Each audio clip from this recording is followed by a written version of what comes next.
So we've come down to Quayside in Colchester, which is home to BKK fighters. Arnold started his craft all across the southeast of England, and this is one of his spots that he kept as one of his primary places to train to get in the UFC. So what we really wanted to know is what it took at a grassroots level to really understand the mind of a fighter. I feel the time flows. Wake up, stand up, go.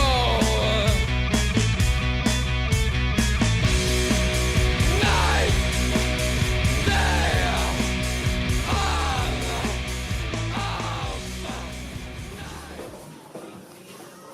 So we're here with Arnold Allen at BKK Fighters. And the reason we're here specifically at BKK Fighters is because this is one of the places that Arnold started his MMA career. And what we really want to know is exactly what it took to get here at grassroots. So Arnold, thank you first of all for coming in.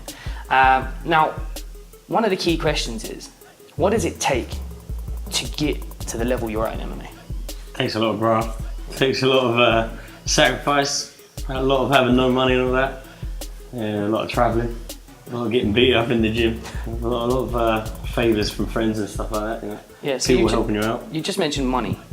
Money is obviously such a key factor in being able to sustain when you're trying to get to a level of professionalism and a level of athleticism where you become, again, the #1 in the UK. So how did you sustain that lifestyle with the training and also, you know, the living day to day? Like, my family were very supportive. Obviously, like, my dad, he was sort of working hard for something, and he helped me out as much as he could. You know, like, he'd drive me to training if he was off work, like, those sort of things.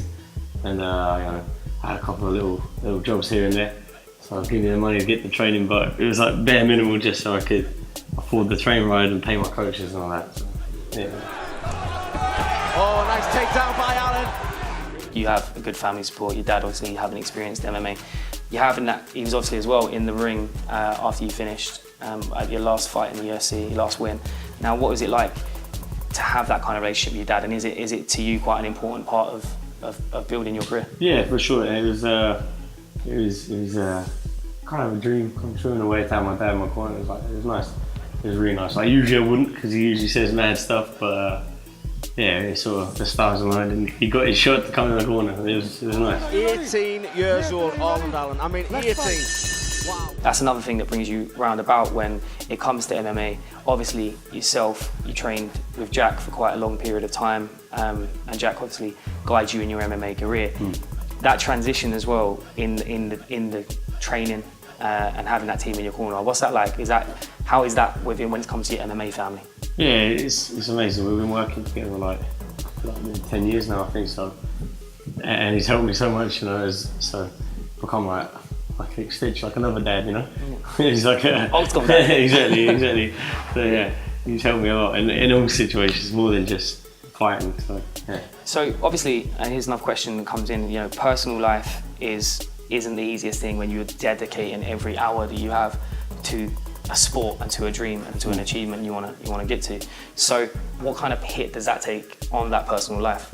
Yeah, I don't really go out that much, like partying and that, but I kind of have a blowout after the fight for a couple of weeks and be normal for a couple of weeks, and that kind of seems to reset things for me, and I feel good after that. Yeah. And I'll get back to the graph, and I don't miss it. I don't miss it. I get to the point where I get bored of it. Yeah. I want to be back in the gym. You want to get back in the gym? Exactly, yeah.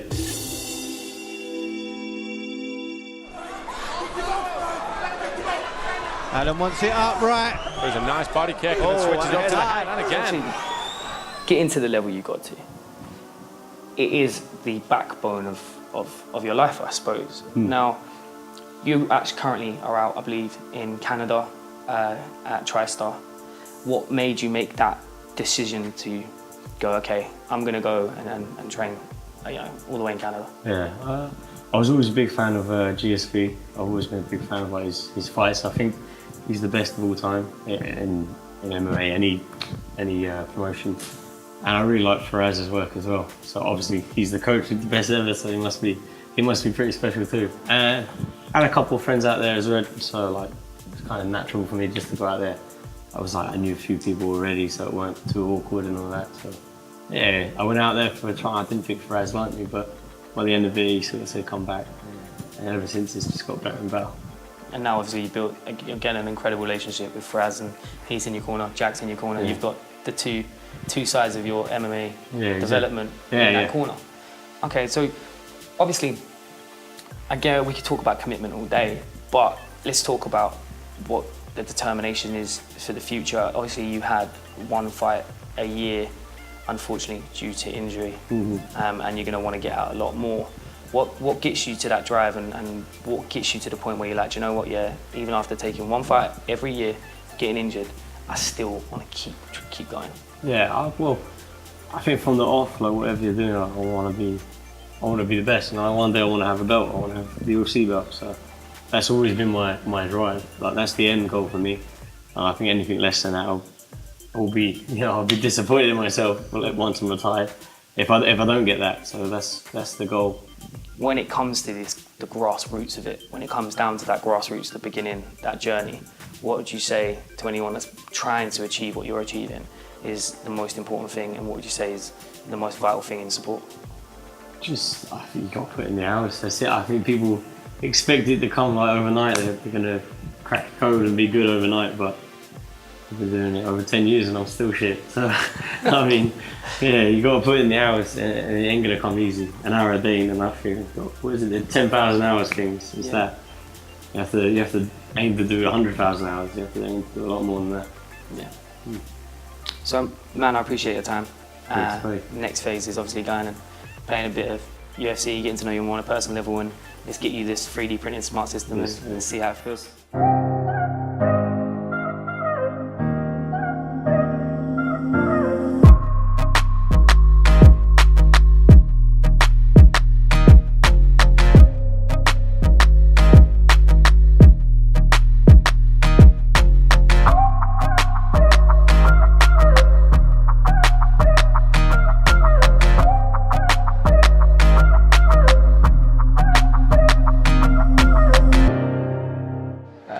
Let's do this. What's it like training with what would be a boyhood hero? You see him coming out with GSP and winning, and beating all the welterweight division. What's it like being with a trainer like that as a fan? Yeah, it's really humbling, to be fair, especially when he puts a whooping on you and you sort of appreciate how good he really is. So. Whoa, going straight for the takedown, bro. Nah, ain't having that. Come on, man. I didn't mean to do it. It's an accident thing. Oh, look at that under. So when you're in some of these positions, bruv, what's going through your head? When I'm on my back, I'm just sort of figuring I want to get up. Is that simple? Is not much science to it? Oh, I think it's long. So obviously I'm being Joe Aldo right now, yeah? That's got to be on the cards at some point. When are we looking at seeing Arnold Allen headlining an event? The last one went that great. I think I need to dominate some crap. Shit, oh, look at that! I should have followed up. Yeah. Yeah, I mean the last one against Where's it Connect? Yeah, the last fight was be a bit more dominant, go out there and display a good performance, finish someone properly. Yeah. I mean, because we were speaking about earlier, obviously your striking at the moment, as you noticed on the game, is a little bit underrated. Boxing was one of your grassroots kind of, as we spoke about earlier. Yeah, I started boxing at 12, so. You've been fighting a lot of basically a lot of ground game artists, a lot of wrestlers and stuff. Yeah. Floor, is there any specific tactics you were using in the last fight, or was it? Well, to be fair, I didn't really do anything. I was planning in the last fight. I was planning to sort of keep distance and pick them apart with jabs and keep them, stop the takedowns and that, but I wasn't feeling too good. Yeah. But you got the win, and I know that you went out and did a lot of training on your wrestling. I mean, you've got two performances of the nights from the submission? Yeah, it was the same stuff, yeah.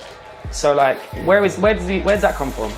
I think it's just the guys I train with over there, some of the best jiu-jitsu guys in the world. I'm training black belts, brown belts on the regular.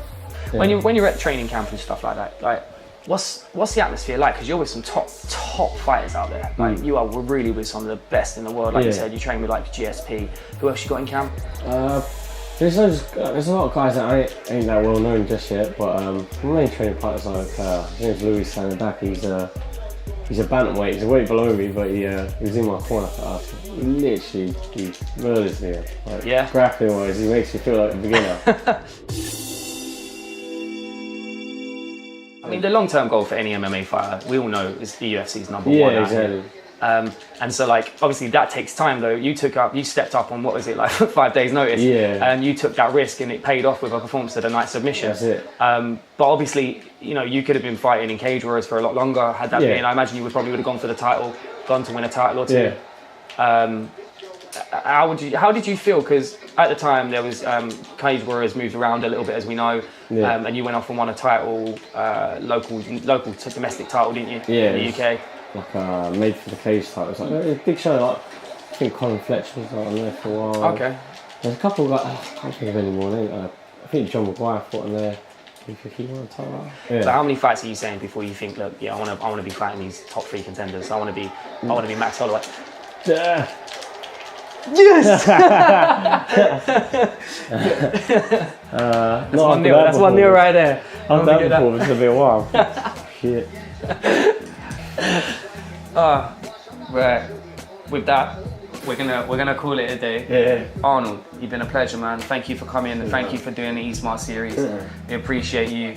And as you saw previously, we had Arnold printed a very specific E-Smart system, and it's a signature collection. It's officially signed. It's got the Arnold Allen colours. This is a little exclusive. So Arnold, that's for you, my friend. We're going to be doing a little bit of a giveaway on these as well, so keep your eyes peeled. And again, man, you've been a pleasure. Keep doing what you're doing. Keep making the country proud. And we'll catch you soon. Cheers, mate. Thank you. Declaring your winner by knockout, fighting out of BKK Fighters, Arnold